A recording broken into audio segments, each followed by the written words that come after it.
আসলে এই রমজান মাস ইবাদতের মাস, পাশাপাশি এই রমজান মাসে দান সদকা এগুলা করা ভালো। কারণ মহান আল্লাহ পাক আপনাকে সম্পদ দিয়েছে, তার মানে এই নয় সম্পদের আপনি অপচয় করবেন। সম্পদকে সঠিকভাবে বন্টন করতে হবে। কারণ আপনি যে পরিমাণ সম্পদ কামাইছেন এই পরিমাণ সম্পদ আপনার প্রয়োজন নাই। কারণ বাকি সম্পদগুলো আপনি কি করবেন? বাকি সম্পদগুলো অবশ্যই আপনি মানুষের মাঝে বিলিয়ে দিবেন।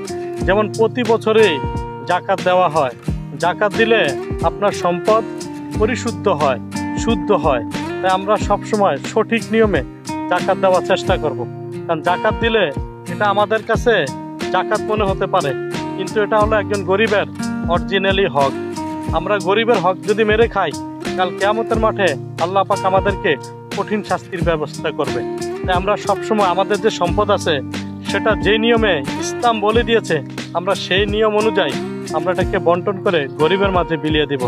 অর্থ সম্পদ নিয়ে কেউ কবরে যেতে পারবো না, তাই সম্পদ নিয়ে তো অহংকার করারও কিছু নেই। সম্পদ যতটুকু আছে তা নিয়ে আলহামদুলিল্লাহ। আর গরিবের যে সম্পদটুকু আমাদের কাছে পাও না, এটা তাদের হক। এই হকটাকে যদি আমরা দিয়ে দিতে পারি তাহলে মহান আল্লাহ পাক অবশ্যই আমাদেরকে পরপারে ভালো রাখবে। আমরা সবসময় গরিবের হক মেরে খাওয়ার চেষ্টা করব না। কারণ গরিব যদি বাঁচে একটা দেশের অর্থনীতি অনেকটাই চাঙ্গা হয়। আপনি অবৈধভাবে বৈধভাবে টাকা কামিয়ে পাহাড় বানিয়ে ফেলেছেন, কিন্তু অন্যরা 1 টাকা ইনকাম করতে প্রচুর পরিমাণে সময় ব্যয় করে, তারা টাকা পায় না, খাদ্য পায় না, অথচ আপনি খাবার খান না।